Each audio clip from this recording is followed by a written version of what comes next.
All right, this is the Daily Strike with your host David Cheminsky. We have Matt Muraglia. That's got me. that right the first time. Yep. There we go. Matt Muraglia, man. Now, me and this gentleman, we met through our philosophy class, and I don't think we both thought we'd be here talking to each other from across the table. Yeah. But funny story how this all kind of happened. We both showed up to class after spring break, after our midterm, and we sat down in the class, and there's nobody else in the class. It was an empty classroom. Yeah. And we both looked at each other like, do we have class today? Yeah. We didn't know. Oh. So we sat down and we waited. And while we waited, we ended up sitting there for about an hour? Yeah. Just talking. Yeah. Having like good conversation. And it really sparked this whole thing. Yeah. So thank you, teacher, for not showing up. Yeah, no, thank you. And I think the part that pisses me off is when we showed up today, he was just like, I told you. Like, yeah, he wasn't even like. I don't think you did, though. No, I didn't hear him say anything. No. So. I was just like, you're a fucking liar, dude. Yeah. April Fool's Day. Yeah. Because it was on April Fool's. And I was like, that's probably something he would have done. Yeah, definitely. But awesome, man. So we've been chopping it up the past couple of days, and we've had really good conversations. So I think we should definitely just keep jumping into that. I mean, something we were really jumping into was saturation. You kept bringing up saturation. Yep. I mean, let's jump into that a little bit. Okay. I mean, what typically do you think is the most saturated as of right now in our culture, in our society? In my opinion, I believe that the saturation of the internet, like the content and the knowledge that has been put out on the internet throughout the years, is great. When it first started, up until about like 20 years, there were ways to find actual information that would help people. Now it's people who have no knowledge of the subject are posting whatever they want about it. It's like with the anti-vaccination. It's like I can come out with crazy, ridiculous numbers, but if I don't have, what are like the credentials to prove that I know what I'm talking about, it just doesn't make any sense. So like just the abundance of useless information on subjects definitely is. It's saturated on the internet. Yeah, I mean, really, it's all opinionated at the end of the day. I mean, anybody can go online and just be like, hey, I feel this way about this. Yeah. Or, this vaccine gives this, gives kids autism and stuff like that. Like anyone can post what they want. And I feel like a lot of it's just opinionated at the end of the day. Yeah. And I mean, you brought up Reddit, and I've never even been on Reddit. Yeah. So like, I even asked my girlfriend about it. I'm like, what the hell is Reddit? You know what I mean? Yeah. And I looked it up last night, and there's just a lot of crazy stuff on there. I mean, you got to take what the good with the bad, but I think with the saturation, there's just so much on the internet that you're bound to find some dumb shit on there that means absolutely nothing. People that don't know what they're talking about. I mean, you can have an opinion on something, but why do you think that way?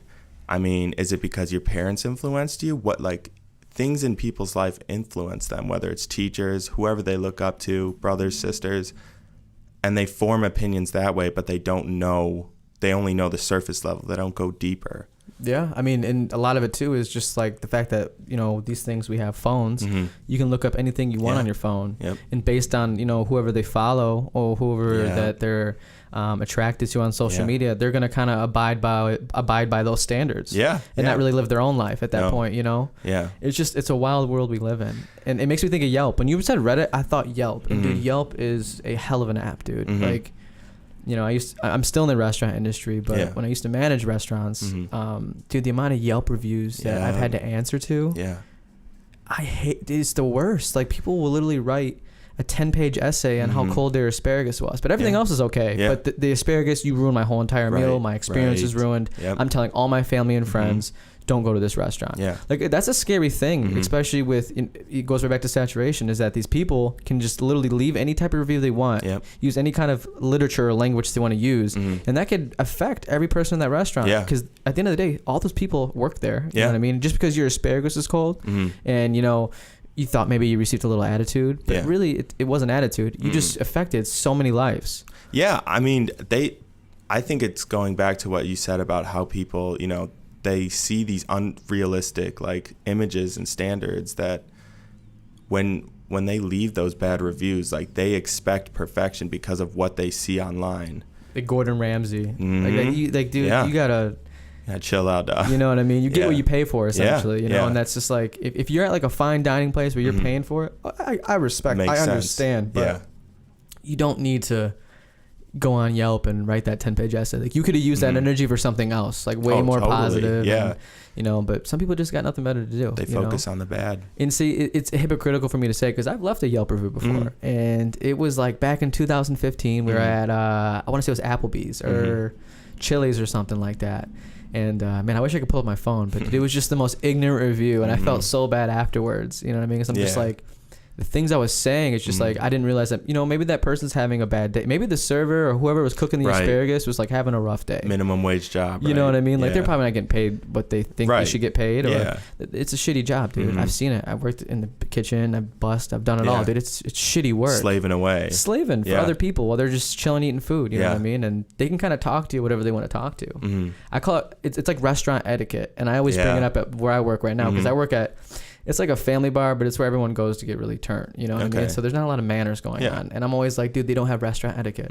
They don't understand that even though you walked up to the bar and you want your drink now, guess what? I have 7 other people that need drinks too. And if I get yours before them, guess what? They're chewing my ass out. People don't have like the restaurant etiquette. They don't understand that. I mean, even with the basic principle of like manners, so many people, they don't have manners, and they weren't taught them or they just forgot them. Yeah, it starts from the top, really, who raised them. You know what I mean? Yep. I was raised by a single parent, single mom, and like I learned the hard way with a lot of things. I learned how to cook, clean, laundry, you name it, at a young age. Meanwhile, I had friends that were like 23, 24, and they're like, I've never done laundry in my life. You know what I mean? They don't understand. It's just it's a difference, I guess, in maybe the culture that their household has, or maybe how they're raised. But it starts from there, especially with manners, because there's nothing more that makes me mad is when like you open the door for somebody and like you acknowledge them and they just whatever. Like, it's like really? No, thank you. Like it's not like I was expecting it, but no. But come on, it's just being polite. It's manners. You know what I mean? 'Cause I didn't have to hold that door open for you. I could have half-assed held it open. You know what I mean? Like a lot of people do. Right. But I took the time to like open the door for you and let you go first. Be polite. People just kind of got the game messed up. Yep. People, their priorities are all over the place with people now.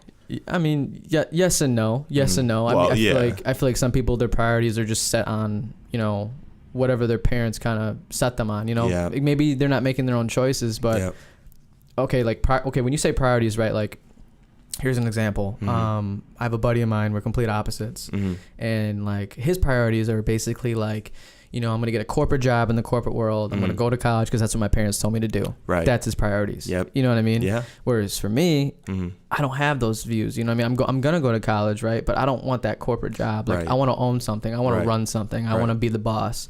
Two different priorities. But again, they can be all over the place, because some people's priorities, dude, you have people that are on social media. They're like, they're putting tequila shots in their eyes and squeezing lemon and lime in their eye, and they're like getting all these views, and that's their priorities because because you get that attention, I guess. So it goes back to you're basically right on that. Kind of talked my way around it. Well, right. I mean, what you were just saying with like the whole like lemons in the eyes, that even goes back to saturation. I mean, even with content creation, you have people doing the craziest stunts now, and putting themselves and other people at risk just to get the views, just to stay relevant.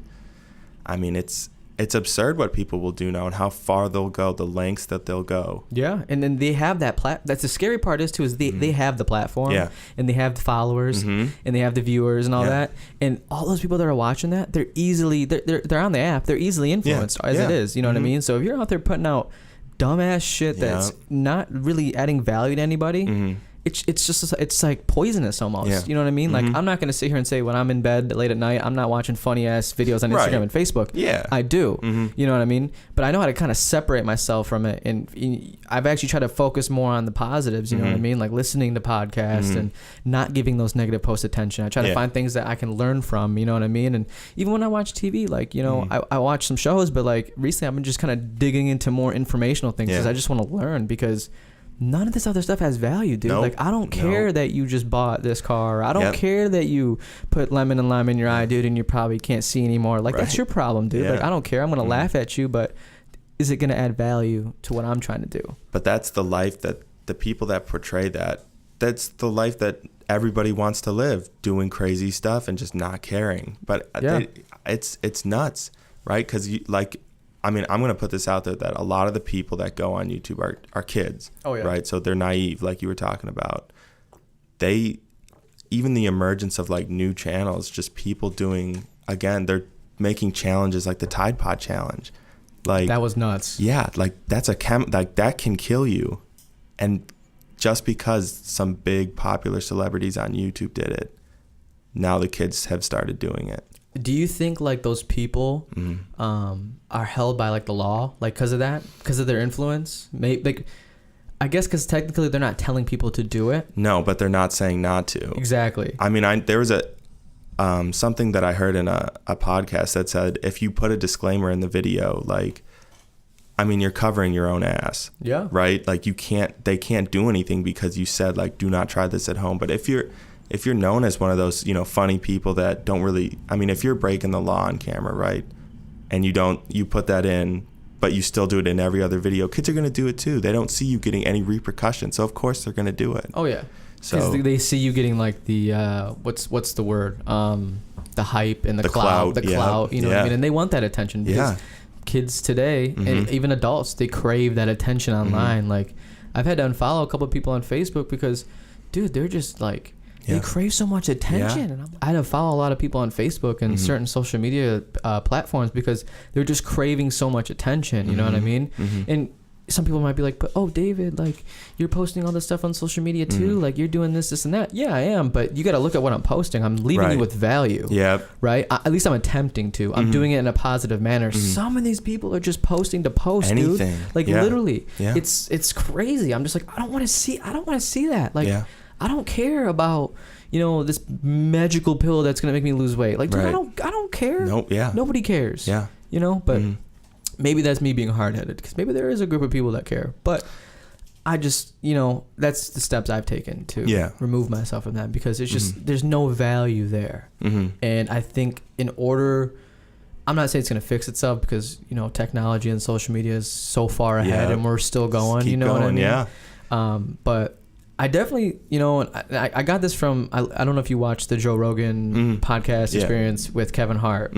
He brought in there, he's like, positive isn't cool. And it hit me. I'm like, positive isn't cool. And I'm like, yes and no, because there was a point in my life where like, if, and I was that guy that would remove myself from certain relationships because they were very positive and I just wasn't on the same length, you know what I mean? They were far ahead of me, you know what I mean? I didn't see it. I was just like, whatever, like I'm more worried about smoking and partying and doing all this and that. Yeah. But now, you know what I mean? I'm on that, like I realized that it plays such an essential part in your success and just being happy. Yeah. And like today, you can say positive isn't cool, but you're seeing a huge uplift in it. I'm seeing more positivity in content more and more every day. And that makes me happy. Like, that's awesome. Because there's people that are seeing that. And we go back to the platforms. People that have those platforms of millions and millions of people, especially these artists, like it's almost like a gun, dude. And you're just shooting into a crowd of people and it might kill somebody. You don't know. You have no idea. And they don't know that either. But that's why you got to be cautious what you put out there. Because if you're putting out these videos that you're saying that you're popping all these pills, and especially with the drug epidemic going on, that's great. That's nonsense. All the opioids, if you're doing that, they're going to follow and they're going to do the same thing you're doing. You know what I mean? But I think with like situations with like, what's his name? Lil Peep that passed away from drugs and these other artists that are passing away, Mac Miller, rest in peace. It's just like, I think the industry is starting to move away from it a little bit, but then you still have those people that are like, well, I'm not going to change my ways.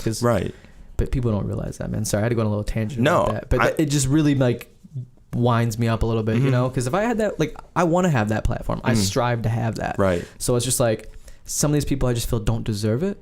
Yeah, I mean, let's take into consideration, Lil Pump, right? He's young. Like, he's our age. So when you have somebody that young... Oh, no, he's younger, bro. He's 18. He is? He's like 18 years old. Okay, well, I mean, adding to the point, like, he's 18-year-old, right? And you have all these people listening to him. He's a young kid living the life. I'm asking you, do you think that if you had a chance to blow up like he did, like, how do you think that, like, what, like, the checks that they dangled in front of him, do you think that would have, like, corrupted him? Oh, 100%. If it already hasn't. Well, you know what? I don't think just the money did, because you got to look at where these kids are coming from, right? Right.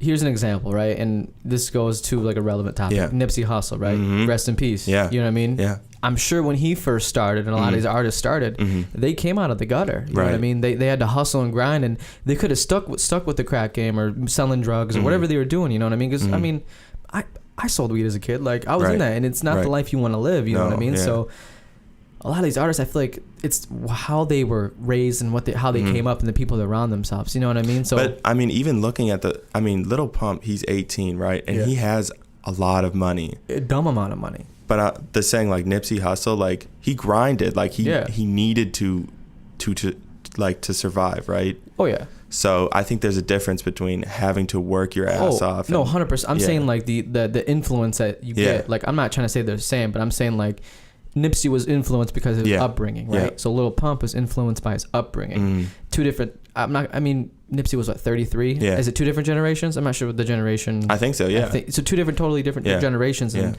ideals. You know what I mean? But that's what influenced Pump to be the way he is. Yeah. And of course, money changes people. That's just you know what I mean. You hear people rap about it and talk about it. Money changes people, whether it's for the good or the worse. But I definitely think those $1 million checks, you know, it just makes you start maybe acting different. You know what I mean? Whether it's bad or good, but. I don't know, man. He's his own person. Maybe he thinks what he's doing is okay. Maybe he doesn't give a fuck. Right. But who knows? You know, that's I guess for us to talk about. Because I'm sure he's just spending money doing what he wants to do. He's living the life that he likes. But point being is, if you have a platform like that, use it for good. Use it for positive. And watch what happens. Dude. Like watch what happens. Like things will just grow and you'll just see more. I think. In your life, you'll be more positive, I think. You know what I mean? I mean, you surround yourself with positivity, positive things will come. It's how the universe works. Yeah. It conspires, dude. Whatever you believe in, you know? Yeah. Whether you believe in it or not, the universe is a thing. You know, we all produce energy. That's fact. So it's just, you got to kind of take the good with the bad, you know, and run with it. Yeah. To continue on, too, with the saturation as well, there's a lot. You kind of were talking about how people kind of discredit a lot of like factual things. You know what I mean? And I actually had an interview. I think you mentioned you listened to it. It was John Maloney, the pseudoscience and critical thinker. Shout out to John Maloney. He's a real cool dude. Man. He's really cool to talk to. But we dug into that too. Like you have so many people, and especially, you know, not to get political, but you have someone in office that's screaming fake news. And that's dangerous because he has that platform and he was put in a position to lead the country. And I'm not saying he's doing good or bad. I'm not getting into that. But I'm just saying when you discredit factual things, that's dangerous. Yeah. Because you're going to have other people doing the same thing. Because that goes back to anti-vaccine. That goes to, I mean, GMOs. You go to global warming, like stuff like that. And then people think they know because they Googled it. Right. You know, like they trust the person in power. That and Google. Yeah. Because I've Googled stuff plenty of times, man. Like, having a panic attack. Am I dying? You know, and like, you're not dying. Yeah. But, you look on WebMD. I mean, if you have a headache, you're dying. Essentially. Yeah. That's really what it comes down to. Yeah. But I think that's really dangerous too. And, you know, with the anti-vaccine movement, like it's just nutty to me because I'm never going to get a flu shot. That's just me being honest. I don't believe in that. You know, I feel like there's a lot of fact behind it being dangerous and I'm not going to fuck with it. Right. You know, but I also believe that there's other vaccines that have been studied for 10, 15, 20 years that we do need. Yeah. You can't discredit that. I mean, we've seen a reemergence of like measles.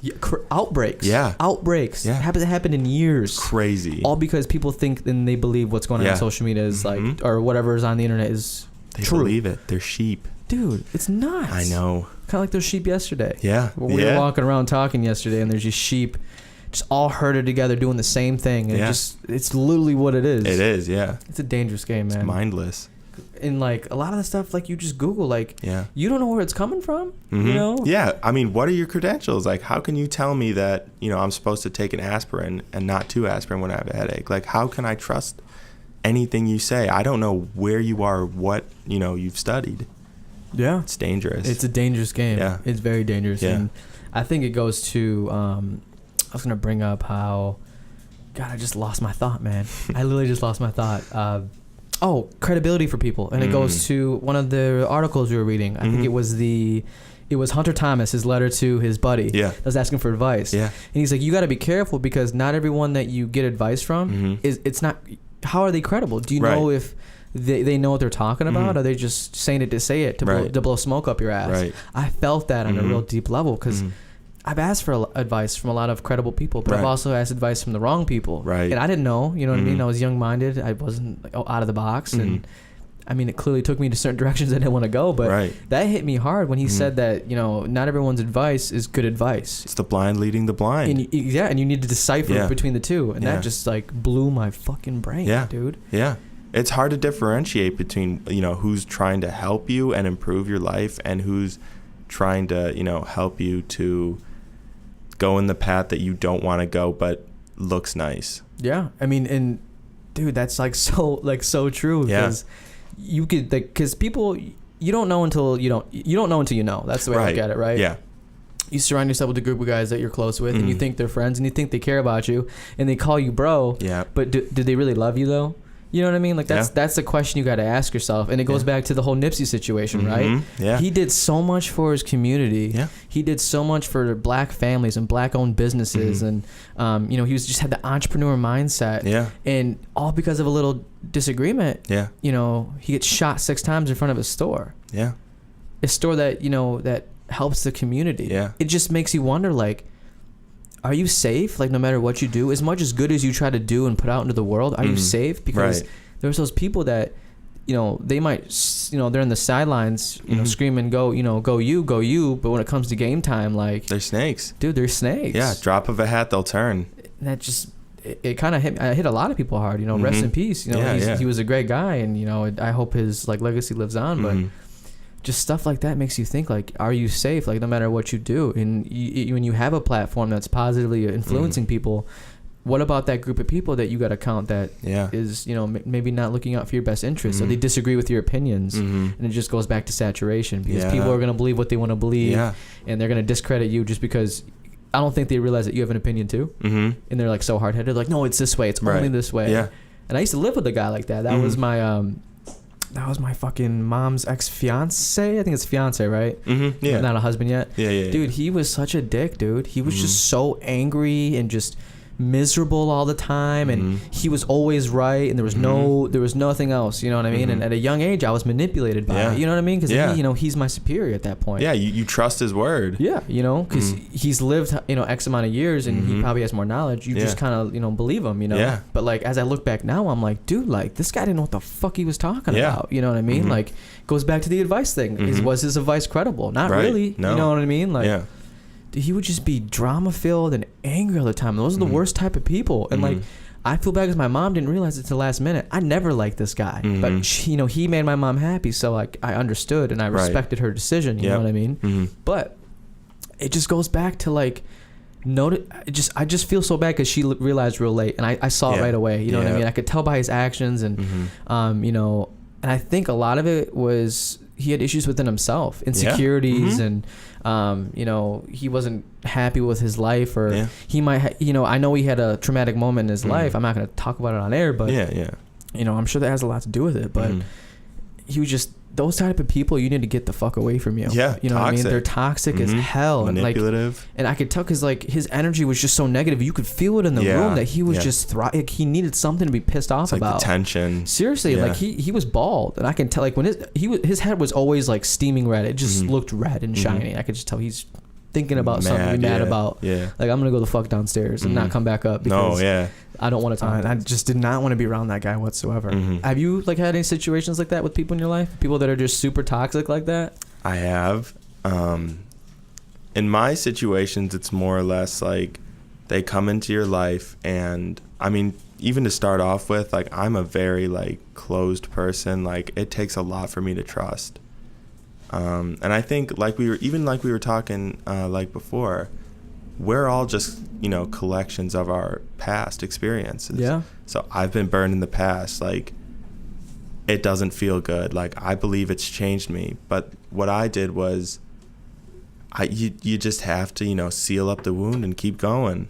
And you have to be more, you know, smarter about who you trust. Have you seen that picture on Facebook where it's like the wolf has a bunch of knives in his back and he's still standing? Yeah. That's what it makes you think about. Yep. And like, dude, that, you know, my mom's ex-fiance wasn't the only toxic person I've had in my life. I've had a lot of them in my life. Yeah, a lot of friends too. From like 16 till like 20, I just had a lot of toxic people, but I didn't realize it. You know, it took me a long time. And over time, I learned, like, okay, this is the type of person I don't want to be around. But like, shit sucks, dude. Like, you matured. Yeah. Yeah, you understood. You broke out of that box. 100%. And even like the past year, like I've lost a lot of friends because it's like I try to level up, you know what I mean? When you level up, everything levels up with you. Yeah. So either you're going to level up with me or you're going to stay below. And no disrespect, you know, I want the best for you, but I just can't, you know what I mean? You just can't do, it's just hard to stay, you know, meet in the middle, you know what I mean? 'Cause if they're not doing shit and you're trying to improve your life and improve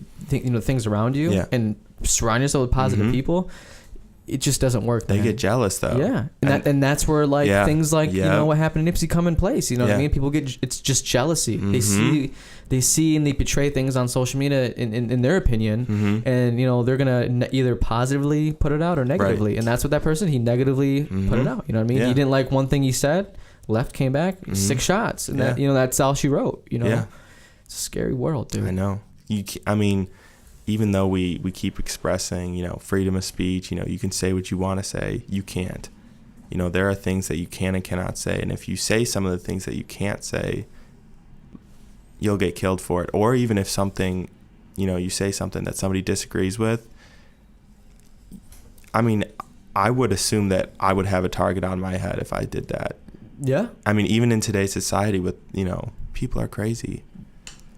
If they don't agree, if someone feels that different about what you have to say, you do, like you said, freedom of speech, like are we actually free? Yep.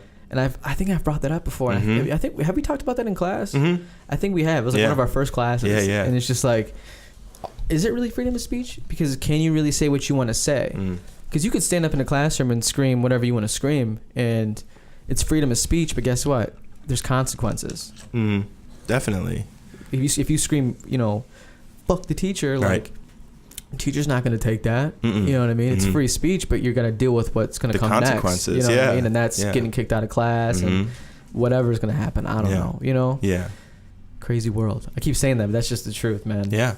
I mean, we see it in the youth all the time where kids, you know, they see something and they, you know, repeat it in their life and they got to deal with the consequences.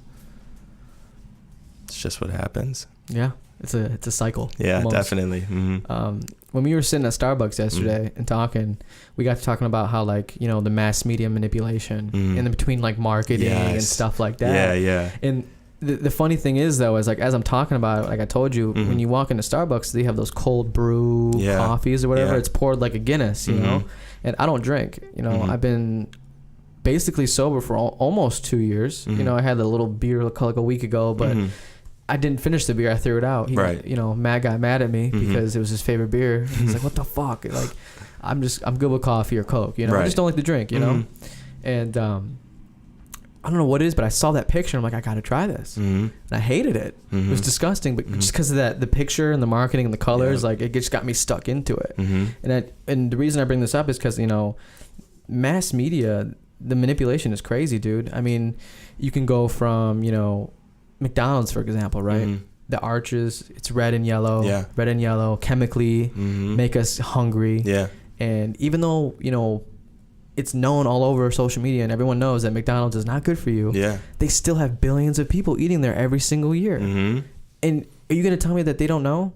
Oh, no. They don't know what they're eating is garbage? No, definitely not. They know what they're doing. And it's manipulation. Yeah. I mean, even like when you look at ads, it's the size of the product, it's the font of it, it's how inviting it is. You know, even the colors, like you said with McDonald's, like it's so manipulative when you look at like advertising and stuff. It's almost disgusting. And I fall for it, dude. I'm not going to sit here and say, I mean, I don't eat McDonald's like I used to, but even Wendy's is not good for you. But dude, man, when I see those fries in the commercial, I'm like, damn, I need some Wendy's. And I know that, you know, there's people in this room that agree with me. Wendy's is good, but it's not good for you. Right. You know, that's just the whole marketing thing. And like, I did some research too. And like, I think with mass media, when you're talking like news outlets too, is like, I feel like there's like a distraction.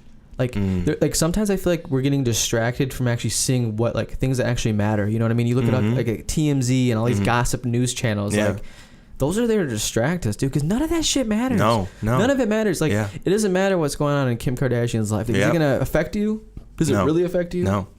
You claim you're the biggest fan. I guess there's like a 12-year-old girl in India that claims she's the biggest fan too. Like, you're not the only one. Right. But it's like news outlets like that I'm not going to say they just put out bad content, but a lot of it just doesn't fucking matter, dude. It's useless. Like, I don't care. It's fluff. Seriously. You just see it and you're like, oh, okay. I just wasted 5 minutes. What did I gain? What knowledge? You know, I don't know if you've noticed too, but I mean, again, it goes back. I don't want to be a hypocrite when I say it, but like, you ever like have moments in like your day where you're like, you just can't wait for like a section of time to be over? Like, oh, yep. I can't wait for this hour to be over. Definitely. Like I feel like in life, especially today, like we're so quick to get rid of time, you know, and it makes me look back like, damn, like I wasted so much time when I was younger. Yeah. On like irrelevant shit, and it makes me like not like mad, but like I get frustrated because I'm like, now I wish I had like, today. Like I wish I had more time to do what I want to do. You regret it. Like, dude, if I could wake up at 5 a.m. every day, which you know I really could, you know what I mean. But am I going to? Probably not. But you know, I just wish there was more time in the day to get shit done, and I wish I didn't waste so much time. And that's what really gets me thinking, dude. So I feel like so many people are so quick to just get rid of an hour, or I gotta get past this, or I gotta do this. Like me, I'm hungry, dude. I want more time. Yeah. Dude. Make this content, make these videos, do interviews, do homework, like build my business, you know what I mean? Like, man, it's two different ways of thinking, you know, the growth mindset, and then there's the fixed mindset, the consistency, the fast paced, you know, it's got to be like that for some people. Some people, I think, need that like fire sparked on them, you know? Yeah. Goes to this. I've brought it up multiple times, and, you know, I'm sure the listeners that are tuning in, like, they understand, like, I went to media school to do this type of stuff back when I was 18 years old, and I went for a year. 10 grand later in debt, I dropped out, dude. I hated it. They weren't teaching me things that made sense to me. Right. I dropped out. Right. It's a lot of money, right? And I said, I'll never fucking do this again. I'm not gonna. It's not for me. You know what I mean? Here I am at 22 years old, right? I run into a group of dudes. We all have the same vision, and little do I know, I've been subconsciously thinking about this stuff the whole time. Yeah. And I take a little bit of time to learn and more hands-on approach. Boom, I'm learning, and here I am. I'm doing it. You know what I mean? Yeah. I never thought I'd be at this table right now, talking to you or talking to anybody. Right. I never thought about this. And I told you yesterday, I hated social media for a while, dude. After like, I think it was like after like my last relationship, and I was like 18 years old. I just got off social media, dude. I got so sick of like the fake image I was portraying to people that I was this dude and I was this emotional and like all that. I just got so sick of doing that shit, man. Like, it's tiring. It's exhausting putting on this image for people when it's not me. You know what I mean? It's not worth it either. And it was just to impress people. For what? What am I impressing you for? Yeah. Are you gonna make me wealthier? Are you gonna benefit me in any type of way? No, just a retweet. Like, what does that mean? It means nothing. You know. It took me so long to realize that. But like today, you know, we go back to the beginning of our conversation. Like, the goal is just to put out positive content that's gonna positively affect people, and that's what I want to really put in. And it's already being done, but I just feel like there needs to be more of it. Oh know? Yeah, and there could always be more of it. Always, yeah. Because for as much positive, guess what? There's gonna be negatives in the room too. There's always negative Nancy's in the room. You know? The haters or whatever. You know what I mean? Whatever you want. I don't want to sound like that. But crazy, man. I had a conversation with my girlfriend. We were driving to Michigan for her for go see family and surgery or whatever.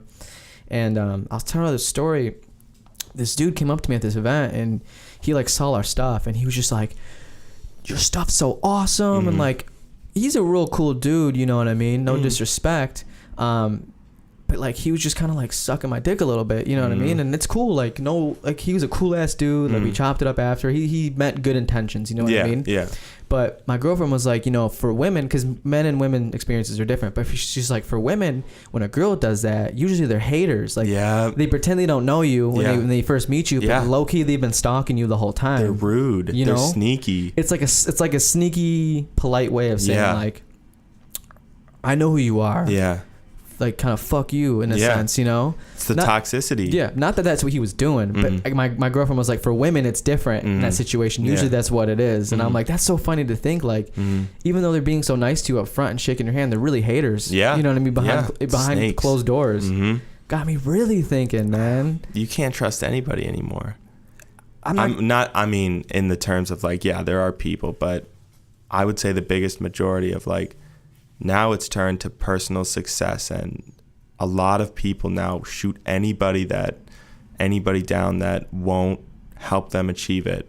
That's dangerous though, man, because if you're trying to strive in the business world or whatever world you're looking for, building relationships is very important. Yeah. And I don't trust anybody, but dude, you got to build relationships with people. It's those connections that will get you that much farther. And I've learned that recently, you know what I mean? I've been working with a group of people. Shout out Young Entrepreneurs Network. Like, they're a dope ass networking group that's locally here in Naperville, man. And like, you get to just go. It's free. You get to like have a drink and just talk to people. I mean, I get a Coke or a water or a coffee, but you know, you get to just meet cool people and connect and, you know, kindle these relationships that can benefit your business. You know what I mean? Or just simply, I've interviewed people that went to these events, and I was just talking to them, and it just worked out so well, dude. Like, some of these people are just so cool. So I think building relationships is really important.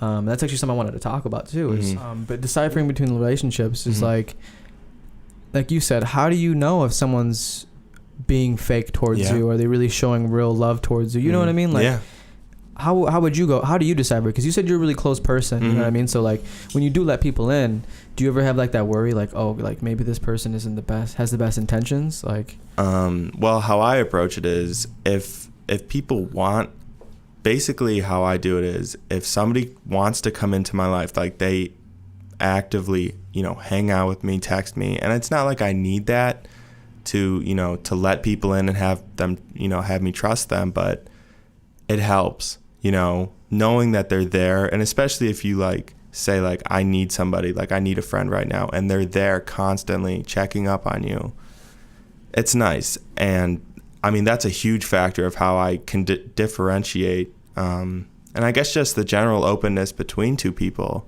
Yeah, I mean, I think effort. That's a big part. If you're putting in effort to us building a relationship, that's key. It's respect too. Respect. You got to respect person's boundaries and their beliefs and their opinions. You know, like my girlfriend and I, we're talking about, like, it's good to have that opposite person. Me and my girlfriend, we're not completely opposite, but we're definitely, we view things a lot differently when it comes to certain things. And I love that. Yeah. Dude, it keeps me on my toes, dude. Like, you know what I mean? It's like fire and water, man. Yeah. You know, or fire and fire, however you want to put it, you know? It's great, dude. Yeah. Having those opposites. It keeps things interesting. Dude, unbelievably, dude. Unbelievably. Yeah.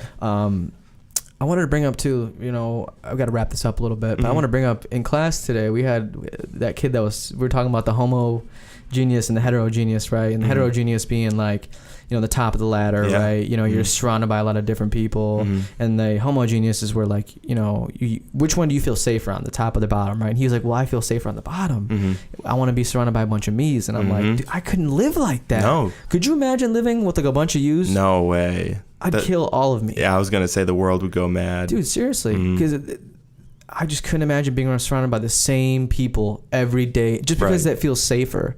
I feel like people got to learn that being uncomfortable is a good thing. Definitely. If you're uncomfortable in new situations, you're growing. You're doing learning. Something right. Seriously, you're you know, we had a good guy in here named Mud. He said adapt or die. That's what it comes down to. Like, if you're uncomfortable, adapt. Adjust the situation. Overcome it, learn from it, and keep moving forward. You'll be so much farther ahead than these people, because people are so afraid to be uncomfortable. They're so comfy in their little area that they're, you know what I mean, that they don't want to take the risk of learning new things. Like, dude, it's green on the other side, literally. Not always. I know people, you know, the grass isn't always greener.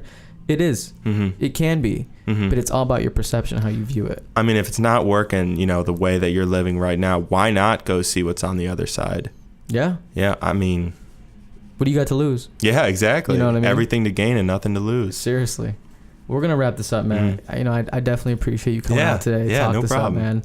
Do you want to leave, you know, any advice for anybody that's listening, man? Any life advice? Life advice, I guess, just say, you know, if you treat the universe right, the universe will treat you right. That's basically it. That's it. Yeah, that's all you gotta know. Plain and simple. Awesome, man. Well, Matt, I definitely want to thank you for coming out, having great conversation, man. This is the Daily Strike Podcast with your host, David Sheminsky. You guys have a great night. Thank you.